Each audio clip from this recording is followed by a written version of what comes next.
첫 주일에 주 앞에 나오신 여러분들에게 한 해 동안 넘치는 하나님의 은혜가 풍성하게 임하기를 주님 이름으로 축복합니다. 우리 옆에 분들한테 한번 인사하겠습니다. 새해 복 많이 받으세요. 다시 한번 인사하시겠습니다.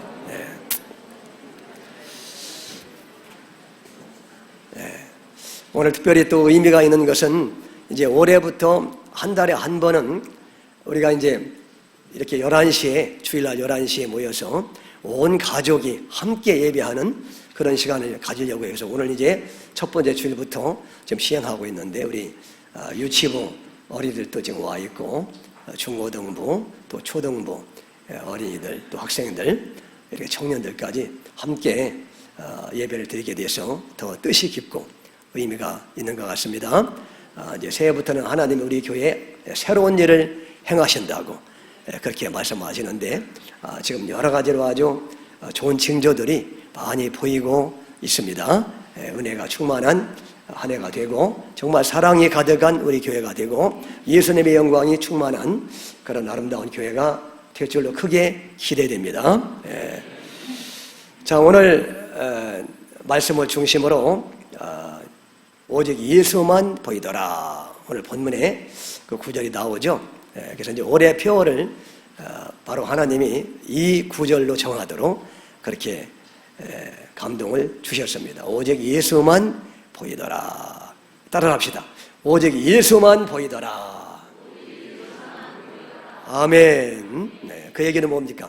오직 예수만 바라보고 새해를 살면 하나님께서 여러분의 영육간에 큰 복을 내려 주시겠다. 그런 의미인 줄로 믿습니다. 어떤 분은 그냥 제가 예수 설교 자주 하니까 예수가 밥 먹여줍니까? 맨날 예수 얘기만 합니까? 저는 확신 있게 얘기할 수 있어요. 예수가 밥 먹여줍니다. 할렐루야. 여러분 우리 생사화복 모든 인생을 주관하시는 바로 예수님이라고 성경이 말씀하고 있어요. 여러분들이 그분이 어떤 분인지 잘 알고 그분을 정말 의지하고 믿고 따르면은 말이죠, 하나님께서 여러분이 구하지 아니한 의식주 문제, 자녀 문제는 그분이 알아서 다 해결해 주실 것이라고 그분이 분명히 약속을 했어요. 아멘. 그러니까 여러분 예수님을 깊이 알고 사랑하는 것, 오직 그분을 바라보고 한 해를 사는 것이 여러분에게 진정한 복이 될 줄로 믿습니다.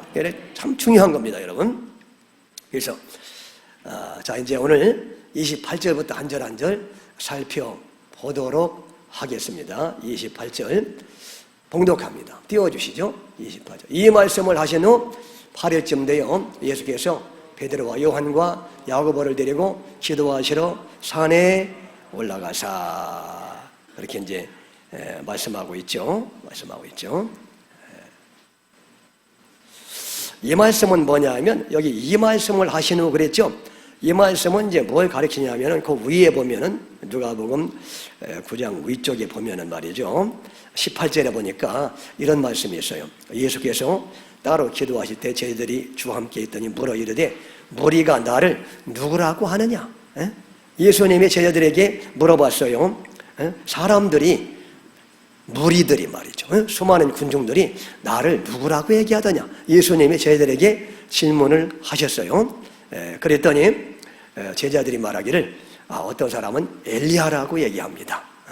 어떤 사람은 에레미야라고 얘기하고 어떤 사람은 죽은 세례요한이 살아났다고 얘기하고 뭐 어떤 사람은 치유자라고 얘기하고 어떤 사람은 능력자라고 얘기하고 어떤 사람은 또 훌륭한 스승이라고 얘기합니다. 이렇게 이제 대답을 했어요. 그랬더니 예수님이 그러면 너희는 제자들아, 너희는 나를 누구라고 생각하느냐? 그렇게 이제 질문을 하지 않습니까? 이제 그런 이제 배경을 두고 지금 하시는 말씀이에요. 그래서 이 말씀을 하시느라는 말은 너희는 도대체 나를 누구라고 생각하느냐?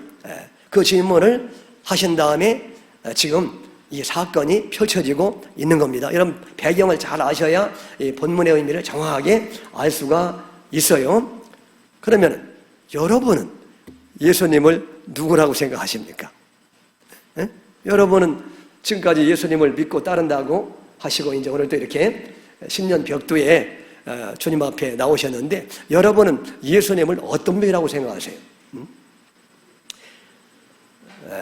뭐 여러 가지 이제 대답을 하시겠죠. 대답을 하시겠죠. 어떤 사람은, 어떤 분은 말이죠. 예수님은 병을 고쳐주시는 분이십니다. 치유자이십니다. 이렇게 말할 수도 있고요. 맞습니다. 예수님은 또 어떤 의미에서 우리의 질병을 치료해 주시는 분이신 줄로 믿습니다. 저도 예수님을 믿고 아주 그 심하게 했던 심장병이 고침을 받았어요. 그래서 제가 목사가 되지 않습니까? 그러니까 여러분, 올 한 해 동안은 여러분의 심각한 질병도 예수님의 능력으로 치유되기를 주 이름으로 축원합니다. 그런가 하면 또 어떤 분은 우리에게 먹을 것을 주시는 분이십니다. 왜냐하면 조금 전에 예수님의 광야에서 보리떡 5개와 물고기 2마리로 남자 장정만 5,000명이니까 다 합쳐 한 10,000명이 넘는 사람들을 물고기 2마리와 보리떡 5개로 기적을 베푸셔가지고 10,000명 이상을 먹이셨어요. 그러니까 예수님은 재정의 문제를 해결하시는 분이십니다. 예수님은 먹고 사는 물질의 문제를 해결해 주시는 분이십니다. 그렇게 얘기할 수 있죠. 그죠? 맞습니다. 예수님은 여러분의 재정의 문제, 물질의 문제를 능히 해결할 수 있는 그런 기적의 주님이십니다. 저도 그래서 젊었을 때 유학 가고 싶은데 돈은 없고, 집안을 생각하면 집안은 그 당시에 빚이 수천만 원이 있었고, 그러니까 유학은 가서 공부하고 싶은데 이게 참 돈이 없으니까, 그래서 하나님 앞에, 우리 하나님은 부자의 하나님이시니까, 하나님은 오병이어의 기적을 베풀어 주시는 그런 능력의 하나님이니까 유학 좀 보내달라고 믿음으로 기도했더니 하나님이 유학을 보내주신 줄로 믿습니다. 그거 다 마치려면 수억이 드는데 수억을 하나님이 다 해주셨어요. 그냥 빚도 없이 싹 하나님께서 말이죠. 기적적으로. 그러니까 우리 하나님은 진짜 우리의 물질의 문제도 해결해 주시는 분이신 줄로 믿습니다. 올 한 해 동안에 여러분들이 이렇게 주님을 잘 믿고 의지해서 예배 잘 드려서 여러분의 재정적인 문제가 다 해결되기를 주의 이름으로 축원합니다. 그래서 예수님은 여러분 물질의 문제를 해결해 주시는 분이 되시기도 하셔요. 할렐루야. 감사하죠, 여러분. 그런가 하면은 예수님은 또 능력을 행하는 분이다. 어떤 사람은 또 그렇게 얘기하는 거예요. 그렇죠. 예수님은 말이죠, 진짜 능력 행하시는 분.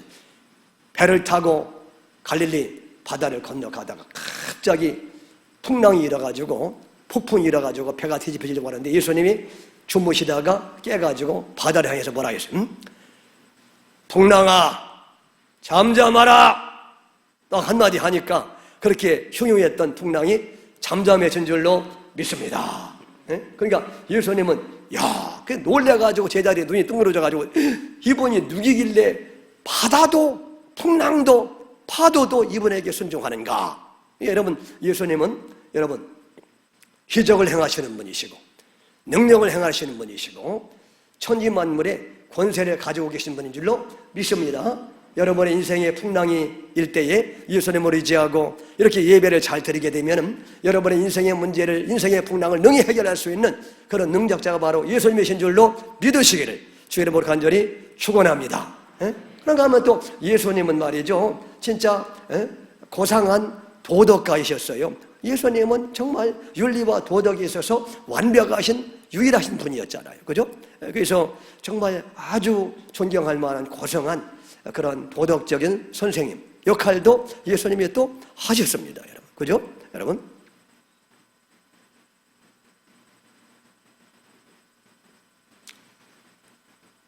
그렇게 제자들이 예수님은 능력자이시고 예수님은 치유자이시고 예수님은 인생의 문제를 해결하시는 분이시고 예수님은 기적을 행하시는 분이시다. 이렇게 이제 얘기를 할 때에 예수님은 자신이 과연 그러한 분이신지 아직도 사람들이 나에 대해서 제대로 모르고 있구나.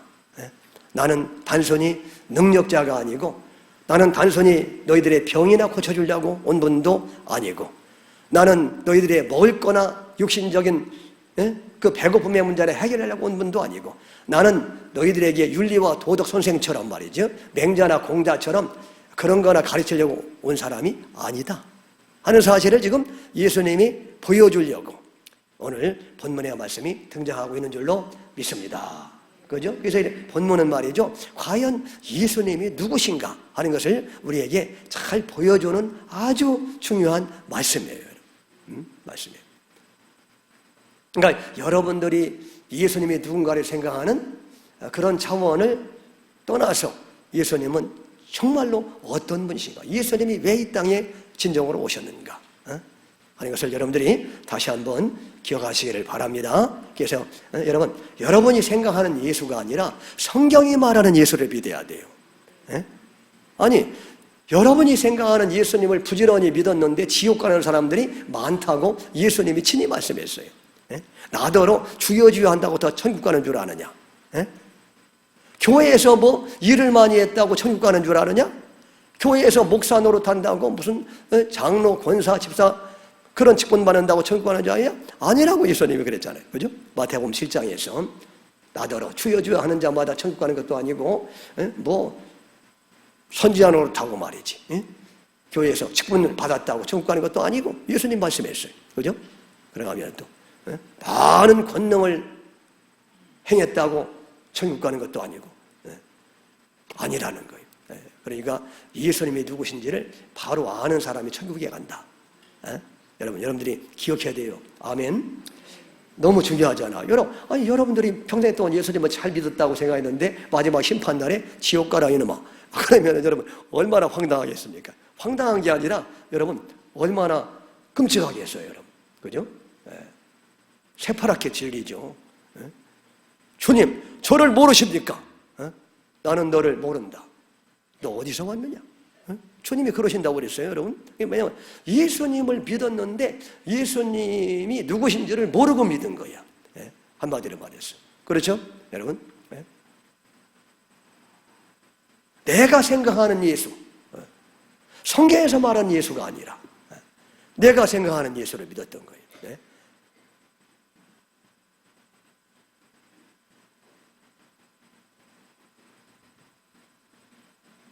그래서 하나님이 여러분에게 성경에서 말하는 예수가 누군지를, 그 신앙생활이 뭔지를, 그러니까 어떤 사람은 예수님을 부지런히 믿었는데 나중에 마지막 심판날에 보니까 금송아지 예수를 믿은 거예요. 금송아지 예수를. 이스라엘 사람들이 하나님이라고 했는데 금송아지를 섬겼듯이 말이죠. 십자가의 예수가 아니라 금관의 예수를 믿은 거예요. 가짜 예수를. 여러분, 이러면은요, 부지런히 예수 믿었는데, 예수는 예수인데, 다른 예수라고 했잖아요. 다른 예수. 여러분, 믿음도 다른 믿음이 있고, 복음도 다른 복음이 있다고 바울이 얘기했잖아요. 예수도 다른 예수가 있다는 거예요. 다른 예수. 여러분은 다른 예수가 아니라 바른 예수를 믿어야 될 줄로 믿습니다. 그죠? 바른 예수를 믿어야 돼요. 여러분, 이렇게 예배당에 연초에 잘 나오셨는데, 이렇게 나오신다고 되는 게 아니라, 예수가 누구인지를 바로 아셔야 된다니까요. 바로. 이 땅에서 뭐 잠깐 잘 먹고 잘 사는 게 문제가 아니에요. 영원한 세계에서 우리가 천국에서 예수님과 함께 사느냐가 훨씬 더 중요한 일이죠. 아멘. 그래서 여러분, 그래서 이제 그 말씀을 하신 후에 도대체 너희는 나를 누구라고 생각해? 사람들은 나를 누구라고 생각하느냐?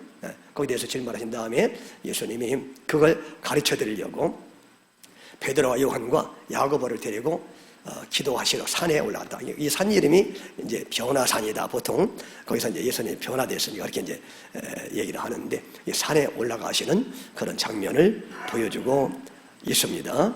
있습니다.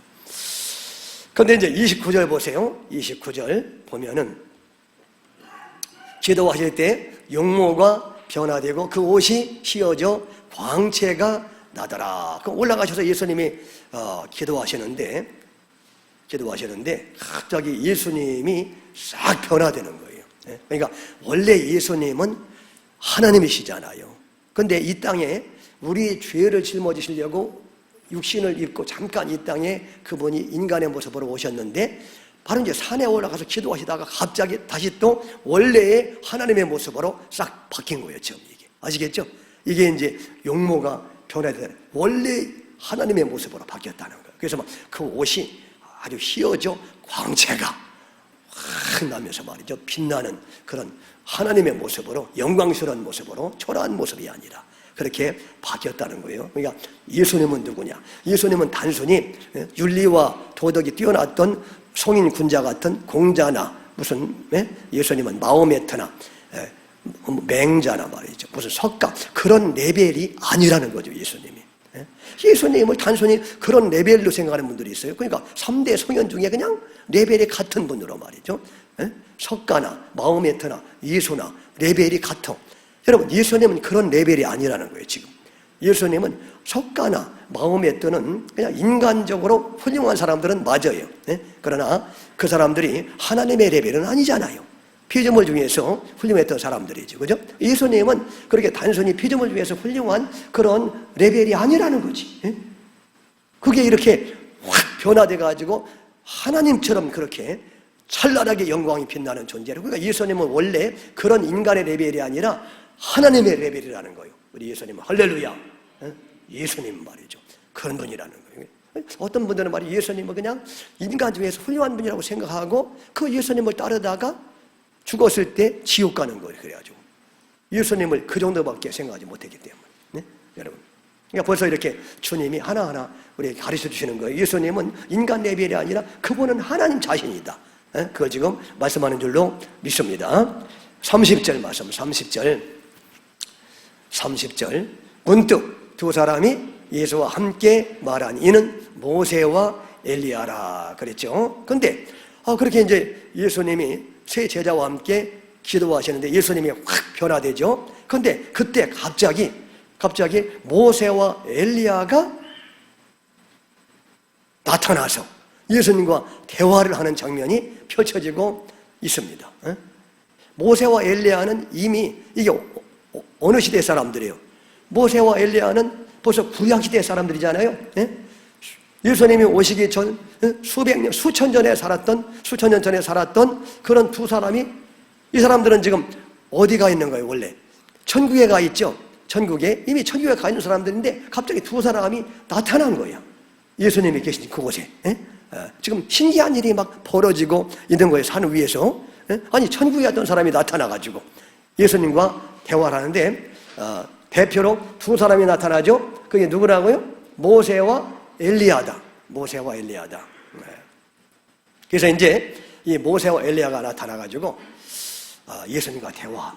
그러면 왜 구약에 훌륭한 믿음의 사람들이 많이 있었죠?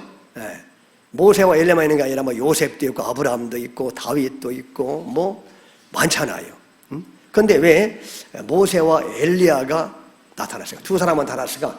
왜냐하면 모세와 엘리야가 구약을 대표하는 인물이기 때문에 그래요. 보통 우리가 구약 성경을 뭐라고 그래요? 율법과 선지자다. 그렇게 얘기하죠. 율법과 선지서가 구약 성경을 대표하는 거예요. 그렇기 때문에 율법을 대표하는 사람은 누구예요? 모세. 선지자를 대표하는 사람은 엘리야. 그래서 구약 전체를 상징하는 인물이 바로 모세와 엘리야예요. 엘리야. 그래서 두 사람이 나타나서 예수님과 대화하는데, 그래서 왜 두 사람이 나타나서 예수님과 대화하느냐? 그 얘기는 뭐냐 하면 지금 이제 예수님이 누군지를 설명해 주려고 지금 이 말씀이 기록되어 있다고 그랬죠? 그러니까 뭐냐 하면 모든 구약 성경, 율법과 선지서는 다 예수님이 누구인지를 가르쳐 주려고 기록된 것이라 하는 것을 지금 얘기하고자 하는 거예요, 지금. 그러니까 이 예수님은 구약에서 말하는 그 예수님이다. 구약에서 말하는 그 예수님인데 그 구약의 대표자가 모세와 엘리야잖아요. 모세와 엘리야. 그러니까 예수님이 그랬잖아요. 모든 구약 성경은 나에 대해서 얘기하는 것이다.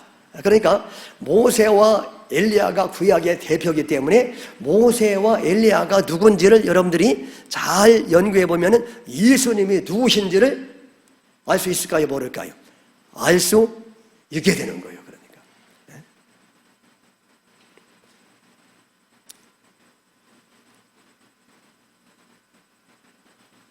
그래서 구약에서 그렇게 구구절절히 얘기했던 그 메시아가 바로 그 예수님인 것을 두 사람이 나타나서 지금 증거하고 있는 겁니다. 지금 증거하고 있는 거예요. 그러면 말이죠. 그러면 결국 모세의 인생이 예수님의 인생을 얘기하는 것이라는 얘기고, 엘리야의 인생이 예수님의 인생을 얘기하려고 등장했었다는 거예요. 그게 한마디로 말하면. 그러면 이제 모세부터 한번 살펴보시죠. 모세는 어떤 사람이에요? 모세는 그 이집트에서 바로 왕의 압제 속에 있던 하나님의 백성을 구원한 사람이죠. 그죠? 구원에 끄집어내서 이제 광야로 데려와서 광야에서 훈련시킨 다음에 천국을 상징하는 가나안 땅 앞으로 인도했던 사람이 바로 모세잖아요. 그렇죠? 여러분? 그러니까 여러분, 그 모세가 예수님을 가르친다는 얘기는 뭐냐면, 앞으로 오실 예수님은 모세처럼 말이죠, 하나님의 백성들을 죄와 사탄과 사망의 압제에서 끄집어내가지고 이 광야 같은 세상에서 연단과 훈련을 시키다가 가나안이 상징하는 영원한 천국으로 인도하실 분이 바로 예수님이라는 거예요. 그래서 모세가 등장하고 있는 겁니다. 그리고 말이죠, 모세는 예수님처럼 이렇게 높은 산에 올라가서 모세가 거기서 뭘 받아가지고 내려왔어요? 십계명, 그렇죠. 계명을 가지고 내려와서 백성들에게 주었죠. 마찬가지로 예수님도 높은 천국에 들려 올라가셔가지고 우리의 마음의 판에 새길 성령을 보내주셨다고 그렇게 말씀하고 있어요. 네? 자, 이게 이제 고린도후서 3장 3절에 보시면은 한번 보겠습니다. 고린도후서 3장 3절입니다. 읽습니다. 시작. 너희는 우리로 말미암아 나타난 그리스도의 편지니 이는 목으로 쓴 것이 아니요 오직 살아계신 하나님의 영으로 쓴 것이니 또 돌판에 쓴 것이 아니요 오직 육의 마음판에 쓴, 여기 돌판에 쓴 것이 나오고 마음판에 쓴 것이 나오죠. 돌판에 쓴 것은 모세가 여러분 그 십계명을 가지고 나올 때 그 돌판에 쓴 것을 말하는 것이고, 마음판에 쓴 것은 예수님이 높은 데 천국에 올라가셔서 우리에게 성령을 보내줬잖아요. 성령을 보내서 성령이 우리 안에 오심으로 그 성령이 우리 안에 계시게 된 것을 바로 마음판에 기록한 것이라고 그렇게 성경이 말씀하고 있는 줄로 믿습니다. 그렇죠? 그러니까 여러분 다 이게 모세의 그 인생을 보면은 앞으로 예수님이 오셔가지고 어떤 일을 하실까 하는 것이 다 그렇게 거기서 벌써 다 보여주고 있다는 것이죠. 그래서 구약을 제대로 우리가 예수님의 관점으로 해석하면은 예수님이 어떤 분이신지를 자세하게 알 수가 있게 되는 거예요. 모세는 여러분 또 모세의 죽음까지도 다 예수님을 상징하는 거, 예표하는 거고, 모세가 죽었는데 모세가 분명히 죽었는데 모세의 시체가 있었다고 해서 없다고 했어요. 모세의 시체가 없어졌다고 그랬어요. 그러면 누가 데려간 거예요? 하나님이 데려가신 거예요. 응? 하나님이 그냥 데려가신 거라고, 천국으로 말이죠. 응? 그러니까 그것도 말이죠. 예수님이 앞으로 오셔가지고 죽으셨는데 시체가 있어요, 없어요? 부활하셔가지고 시체가 없어진 거예요. 그리고 천국에 가셨기 때문에 여러분 모세의 죽음까지도 다 앞으로 오실 예수님은 어떻게 죽으시고 어떻게 살아나실지를 다 예표하는 그런 그림자가 되었다는 것이죠. 그래서 신명기 34장 5절 6절 보겠습니다. 신명기 34장 5절에서 6절 읽습니다. 시작. 이에 여호와의 종 모세가 여호와의 말씀대로 모압 땅에서 죽었죠 모세가. 그 다음에 벳볼 맞은편 모압 땅에 있는 골짜기에 장사되었고, 그런데 오늘까지 그의 묻힌 곳을 아는 자가 없었더라. 장사되었는데 하나님의 시체를 없앴다는 겁니다. 여러분 모세가 이스라엘의 영웅이기 때문에 그 시체를 찾으려고 얼마나 이스라엘 사람들이 주야로 찾았겠습니까? 온 국민들이 없는 거예요. 누가 없앤 거예요? 하나님이 그냥 없애버린 거예요. 천국에 데려가신 줄로 믿습니다. 그죠? 그러니까 여러분 예수님도 앞으로 그렇게 죽으시지만 그의 시체가 존재하지 않는데 왜? 부활하시고 승천하시기 때문에. 그렇죠? 그러니까 여러분 다 이렇게 예수님이 앞으로 오셔서 하실 일을 보여준 그런 사람이 모세입니다. 모세. 그러니까 모든 율법은 장차 예수님이 오셔서 어떤 일을 할 것인가를 보여주는 그림자였다는 것을 말하고 있고, 그 다음에 누가 있어요? 또 이제 엘리야가 있죠. 엘리야도 마찬가지. 엘리야는 모든 구약 성경의 선지자, 선지서를 상징하는 그런 인물인데, 엘리야도 마찬가지로 그의 인생은 다 앞으로 예수님이 오셔서 어떤 일을 하실 것인가를 예표하는 그런 인생이었다는 것을 또 보여주는 사람입니다. 여러분, 예를 들어서 이제 엘리야는 말이죠. 엘리야는 3년 동안 비가 안 와가지고 온 이스라엘이 가물고 굶어 죽어갈 때 엘리야가 하나님 앞에 기도해서 하늘에서 단비가 내리죠.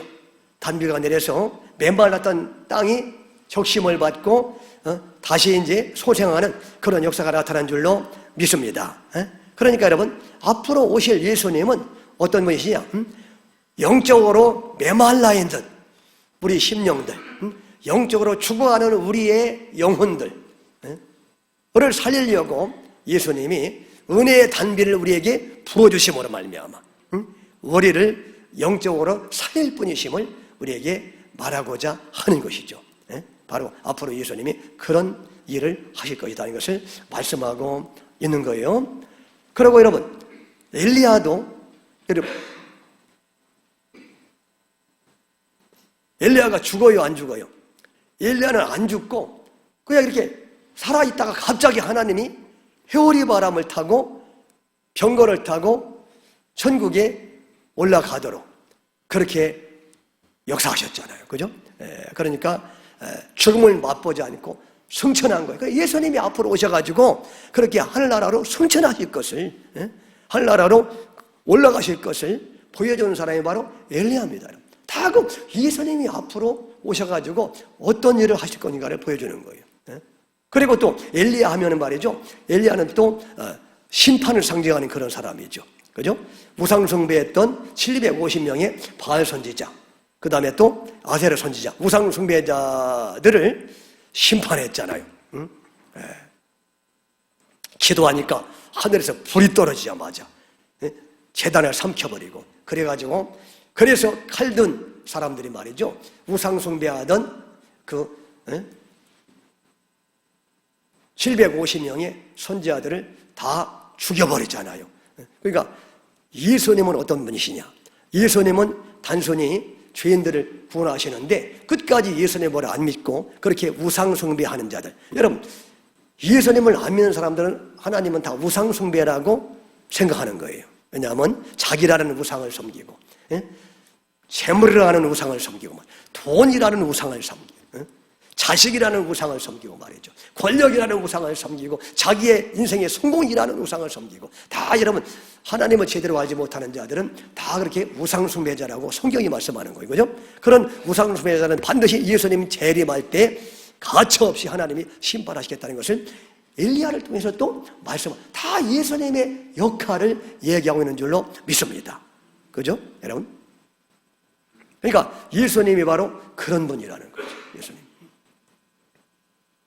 우리를 모세가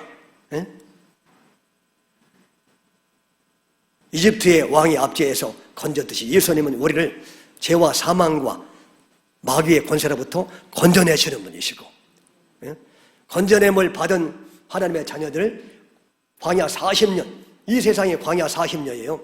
이 세상의 40년의 광야 생활 통해서 연단하고 훈련하고 우리의 모난 인격을 다듬고 깎으시고, 우리의 믿음을 키워주시고, 그렇게 하시다가 마침내 이 땅을 떠날 때 영원한 가나안 땅 천국에 들어가게 하시는 분, 그분이 바로 예수님이시다 하는 것을 두 사람을 통해서 우리에게 보여주고 계신 줄로 믿습니다. 그렇죠? 그래서 예수님이 바로 그런 분이시라는 거예요. 그런 분. 그러니까 가장 예수님이 하시는 중요한 역할은 뭐냐 하면, 우리에게 때때로 예수님은 병도 고쳐주시고 또 물질도 주시고 그리고 또 어려운 문제도 해결해 주시는, 인생의 풍랑도 해결해 주시는 분이시지만, 그런 것들은 하나의 그림자에 불과하다는 거예요. 그런 것들은 그게 실체가 아니라 그림자. 무슨 그림자냐? 무슨 그림자냐? 예수님은 영혼의 가난함을 해방해 주시는 그런 분이시고, 예수님은 영혼의 질병을 치료해 주시는 분이시고, 그렇죠? 여러분, 예수님은 영혼의 앞뒤에서 우리를 건져주시는 분이시고, 그래서 이제 예수님은 우리의 영혼에 관심이 있으신, 우리의 영혼을 진정으로 변화시켜 주시고 구원해 주시고 영혼을 연단하고 훈련해서 마침내 그렇게 우리가 소망하는 천국으로 인도하시는 메시아이심을 우리에게 말하는 줄로 믿습니다. 그래서 이제 그걸 얘기해 주려고 오늘 그렇게 이런 사건이 지금 등장하고 있는 거예요. 그래서 이제 32절 또 보게요. 32절 보면은 봉독합니다. 베드로와 및 함께 있는 자들이 깊이 졸다가 온전히 깨어나 예수의 영광과 및 함께 선 두 사람을 보더니, 베드로와 그 두 제자가 말이죠, 깊이 또 그 통에 졸았어. 또 그 통에 졸다. 그러니까 또 피곤하면 사람이 조는 거. 저도 여러분 피곤하면 여러분들 주무세요. 제가 요즘에 뭐라고 하지 않지 않습니까? 뭐 못 주무셔가지고 그런데 어떻게 하겠어? 그래도 오시는 것만 해도 감사하지. 그래서 이제 근데 한 번도 안 주무시네. 보니까 감사하게. 깊이 졸다가 깨어나 보니까 막 예수님이 영광스러운 하나님의 아들의 모습으로 변화되고 말이죠. 또 뭐 세상에 천국에 있는 모세와 엘리야가 와 있는 거예요, 옆에. 그러니까 뭐 얼마나 놀랬겠습니까, 여러분. 그죠? 그래서 33절 보겠습니다. 봉독합니다. 두 사람이 떠날 때에 베드로가 예수께 여짜오되 주여 우리가 여기는 것이 좋사오니 우리가 초막 셋을 짓되 하나는 주를 위하여 하나는 모세를 위하여 하나는 엘리야를 위하여 하사이다 하되 자기가 하는 말을 자기도 알지. 지금 행설수설 한다 그런 말이죠. 자기가 하는 말을 자기도 알지 못하더라. 사자성어로 보여요. 횡설수설. 그게 거기서 나와.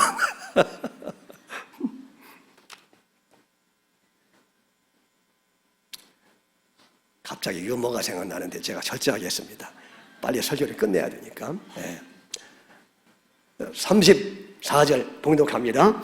이 말 할 즈음에 구름이 와서 그들을 덮는지라. 구름 속으로 들어갈 때에 그들이 무서워하더니, 갑자기 또 그때 막 구름이 와가지고 싹 그들을 또 덮고 아주 신비스러운 이런 천상의 모습을 지금 상징적으로 보여주는 거예요. 천상의 모습을. 우리가 이제 이 땅에서 이렇게 고생을 하시다가 조금만 잘 참고 예수님을 잘 믿고 따르다 보면 이제 좋은 천국에 들어가면 이렇게 천상의 세계는 아주 새로운 세계다. 완전히 차원이 다른 세계다는 것을 상징적으로 좀 보여주고 있는 줄로 믿습니다. 여러분, 얼마 안 남았어요. 굳건한 약속 붙잡고 뭐만 해라? 조금만 더 기다려라. 조금만 더 기다려라. 조금만 기다리시면 좋은 나라, 여기가 예수님의 나라에 가게 되는 거예요. 36절 35절 안 했어요? 35절 봉독합니다. 구름 속에서 소리가 나서 이르되 이는 나의 아들 곧 택함을 받은 자니 너희는 그의 말을 들으라 하고. 그랬더니 자, 구름이 막 쫙 등장하더니 하늘에서 하나님 아버지 음성이 들려오는 거예요. 뭐라 했어요?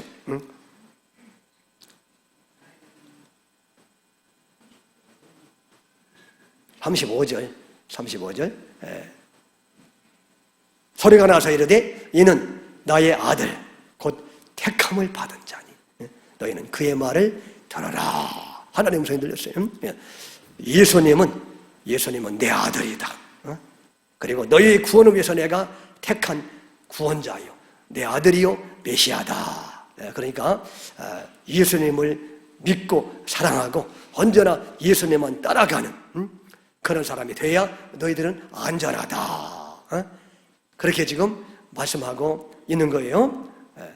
그 다음에 이제 36절 봉독합니다. 소리가 그침에 오직 예수만 보이더라. 제자들이 잠잠하여 그 본 것을 무엇이든지 그때는 아무에게도 이르지 아니하니라 그랬죠.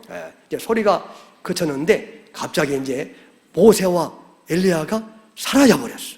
그리고 예수만 보이더라. 그러니까 여러분, 구약 성경은 결국 이제 예수님을 말하기 때문에 예수님이 오시면 구약은 완전히 다 성취된 것이다. 구약은 완성된 것이다 하는 것을 지금 얘기하고자 하는 거예요. 그죠? 그러니까 예수님이 오셨으면 더 이상 모세와 엘리야는 필요하지 않아요. 모세와 엘리야의 역할은 앞으로 오실 예수님이 어떤 분이신지를 보여주는 역할이었는데 예수님이 오셨으니까 모세와 엘리야는 사라져야 마땅하다 그런 얘기입니다. 여러분. 그죠? 구약의 모든 율법은 예수님 안에 다 성취됐다 그런 얘기예요. 그죠? 구약의 모든 예언은 예수님 안에서 다 성취됐기 때문에 이제 예수님이 오셨으면 더 이상 의미가 없다. 그러니까 두 사람은 사라지는 거예요. 사라지고 오직 누구만 보여요? 예수만 보이더라. 할렐루야. 그러니까 여러분 이제 그렇기 때문에 여러분들이 이제 구약에서 율법을 읽고 선지서를 읽을 때에 여러분들이 이제 누구를 주목해야 돼요?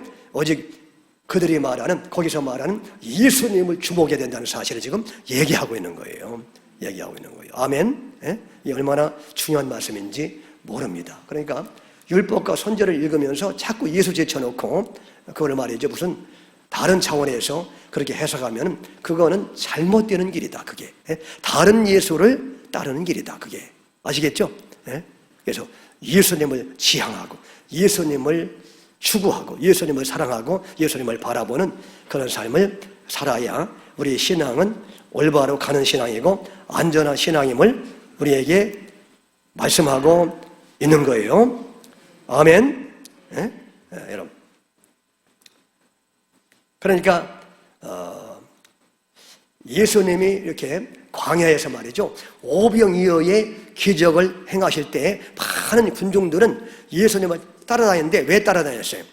예수님이 배고픔의 문제를 해결해 주니까 돈을 주시니까 쉽게 말해요. 원래는 말하면 그러니까 그게 좋아서 예수님을 따라다녔어요. 근데 예수님은 그 오병이어의 기적을 설명해 주시면서 내가 지금 이렇게 오병이어의 기적을 행하는 게 단순히 너희들에게 배고픔의 문제를 해결하려고 지금 하는 게 아니다. 그러면서 이제 설명하면서 그 오병이어는 구약에서 일어났던 광야에서 매일마다 하늘에서 만나가 떨어진 그 사건을 지금 말하는데 왜냐하면 여러분 그 오병이어를 행한 곳이 어디예요? 광야잖아요. 베세다 광야잖아요. 광야에서 먹을 것이 없어가지고 문제가 생겼는데 갑자기 오병이어의 기적이 나타난 것은 뭐냐면 구약에 광야에서 40년 동안 살다가 먹을 것이 없었는데 매일마다 이렇게 하늘에서 만나가 떨어진 그걸 상징하는 사건이다. 예수님이 그렇게 해석해 주셨어요. 근데 사람들은 만나를 먹어서도 죽지 않았느냐? 그러니까 그 만나는 사실 상징적인 의미를 가지고 있다. 예수님이 말씀하는 거예요. 그러면서 뭘 상징하느냐 그 만나가. 그러면서 오병이어 내가 이렇게 떡을 떼가지고 주면 또 생기고 떼서 주면 또 생기고 떼서 주면 또 생기고 그렇게 했듯이 내가 너희들의 죄를 짊어지고 십자가에서 내 살을 찢어줄 것이다. 내 살이 찢겨짐으로 너희가 이제 내 피를 먹고 마시면 너희들이 구원을 받고 더 이상 너희들의 영혼이 죽지 않고 영생을 얻는다는 사실을 상징하는 것이다. 그래서 오병이어 사건을 결국 자신의 몸이 찢겨지는 사건으로 그렇게 해석을 했어요. 그랬더니 제자들이 사람들이 군중들이 말이죠. 군중들이 잘 나가다 3,000% 빠지시네. 예수님이 아니 지금 우리가 당면한 문제가 지금 먹고 사는 문제인데 그래서 먹고 사는 문제를 해결해 주시기 때문에 우리가 따랐는데 갑자기 예수님이 말이죠. 예수님이 내가 지금 너희들에게 단순히 먹고 사는 문제를 해결해 주려고 이 이적을 행한 것이 아니라 그걸 통해서 그 영적인 문제를 어떻게 해결하시는 분이신지 너희들의 죄의 문제 먹고 사는 문제도 그렇고 질병도 그렇고 이 세상의 고통도 그렇고 다 이게 죄 때문에 생긴 것인데 그 죄 문제를 근본적으로 해결하려고 내가 이 땅에 와서 내 몸을 찢어서 너희들에게 떡처럼 이렇게 주어서 너희들의 영혼을 살리려고 내가 이 땅에 온 영혼의 메시아야 내가. 그러니까 단순히 너희들이 먹고 사는 문제를 해결하려고 나를 따르면 안 되고 정말 너희들의 죄를 위해서 모든 인생의 문제가 죄 때문에 왔기 때문에 그 근본 문제인 죄 문제를 해결하려고 내가 이 땅에 온 바로 그 죄 문제를 해결하는 메시아다. 그런데 그 문제는 떡을 이렇게 찢어서 주어서 너희 배고픔이 해결되듯이 내 몸이 십자가에서 찢겨져서 그걸 너희가 믿음으로 먹고 마실 때 너희들의 영혼이 배부르게 되고 그래서 영혼이 천국에 간다는 것을 지금 얘기하는 것이다. 그래서 이제 이렇게 결국 예수님의 십자가로 그 문제를 풀어줬더니 많은 사람들이 박수치면서 예수님을 따른 게 아니라 삼천포로 빠지네. 잘 나가다가 그 이상한 말씀을 하시네. 이 말씀은 참으로 어렵도다. 그러고 많은 사람이 예수님을 떠났다고 그랬어요. 너무나 많이 가니까 예수님도 불안하셨는지 제자들에게 너희도 가려느냐? 아니 여러분들이 예수 설교한다고 여러분들이 뭐 성지교회 가면 맨날 예수 설교해? 십자가 설교해? 그래서 하나하나 떠나면은 누가 불안하겠어요? 제가 얼마나 불안하겠어? 집사님도 가실래요? 그렇게 하지 않겠습니까? 똑같은 일이 벌어지는 거예요.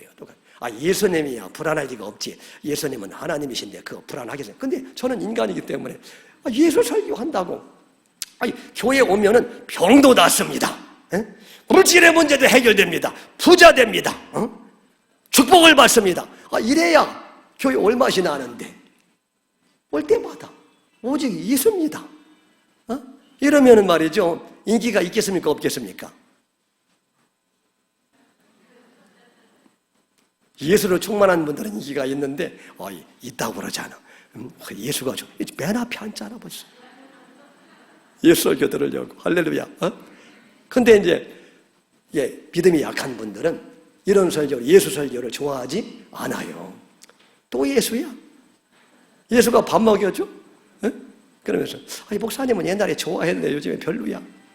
이런 얘기를 할 수가 있고 그렇게 되는 거죠 그게. 근데 본질이 그거라는 거예요, 그죠? 본질이. 그래서 근데 이제 그렇게 해서 이렇게 근데 그렇게 해서 이제 죄 문제가 해결되면은요 자동적으로 여러분들이 죄 문제 해결하면 그래서 예수님의 십자가의 은혜를 깨닫고 예수님을 믿고 사랑해야 죄 문제가 해결될 거 아니겠습니까? 그 예수님을 언제나 사랑하는 삶을 살아야. 그러면은 그래서 죄 문제가 해결되면은 걱정하지 마세요. 여러분의 육신의 문제, 질병의 문제, 그리고 또 무슨 재정의 문제, 자녀 문제도 하나님이 다 해결해 주시겠다는 거예요. 아멘. 이 땅에서 해결이 안 되면 어디서 해결이 돼요? 조금만 기다리시면 천국에서 완벽하게 해결해 주시겠다는 거예요. 예수님의 은혜로. 아멘. 그러니까 여러분, 그래서 여러분 이렇게 십자가의 예수를 이해하고 그 예수님을 알고 믿고 따르는 것이 그래서 중요한 것이다. 근데 이런 예수를 놓치고 찾고 예수 믿고 병고침이나 받고 예수 믿고 부자나 되려고 하고 예수 믿고 이 땅에서 부귀영화를 누리려고 하는 그 예수는 그게 무슨 예수예요? 구약으로 말하면 금송아지 예수를 섬기는 거예요. 그게. 그리고 금고 안에 예수를 섬기는 거고 그런 사람은 마지막 심판날에 열심히 예수를 섬긴다고 했는데 결국 지옥에 가게 될 것이다. 그렇게 말씀하고 있는 것이죠. 할렐루야. 네. 여러분 오늘 이 말씀을 기억하면서 그래서 이제 그래서 오직 예수만 바라봐라.